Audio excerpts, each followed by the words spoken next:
OP Shukla second dictation 80 word पर minute dictation start होगी 5 second बाद।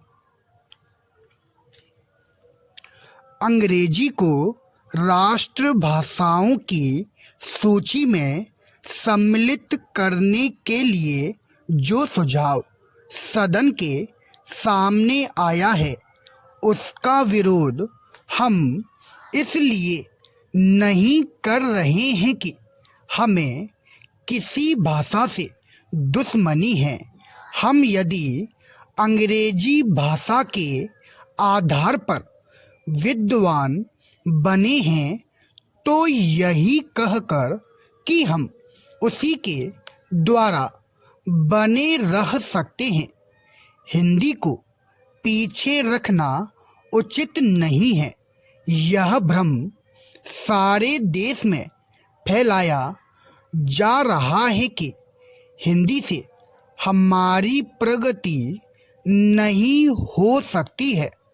इसके विपरीत मैं देखता हूँ कि देश को यदि कोई भाषा 2 भागों में बांट रही है तो वह अंग्रेजी भाषा ही है। जिनको हिंदी नहीं आती वे समझते हैं कि हिंदी पढ़े लिखे लोग उन पर हावी हो जाएंगे। मेरी समझ में तो यह बात नहीं आती। जो आदमी विदेशी भाषा का पंडित बन सकता है, उसे हिंदी का साधारण ज्ञान प्राप्त करने में कौन सी कठिनाई आ सकती है। हिंदी तो इतनी सरल भाषा है कि थोड़े से संपर्क से ही आदमी हिंदी जान लेता है और अपने भाव प्रकट कर लेता है। ऐसी अवस्था में यदि हिंदी राष्ट्रभाषा का स्थान ग्रहण करती है तो हमारा अंग्रेजी से संबंध टूटने वाला नहीं है। हर देश की अपनी एक भाषा होती है जिससे लोगों के विचारों का आदान प्रदान होता है और वे अपनी समस्याओं को समझते हुए उन्हें सुलझाते हुए आगे बढ़ सकें। वह भाषा वही हो सकती है जिसको देश के अधिक से अधिक लोग समझ, बोल और लिख सकें।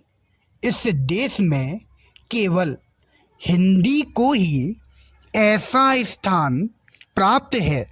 फिर हमें हिंदी को देश की राष्ट्रभाषा बनाने के लिए क्यों आपत्ति है।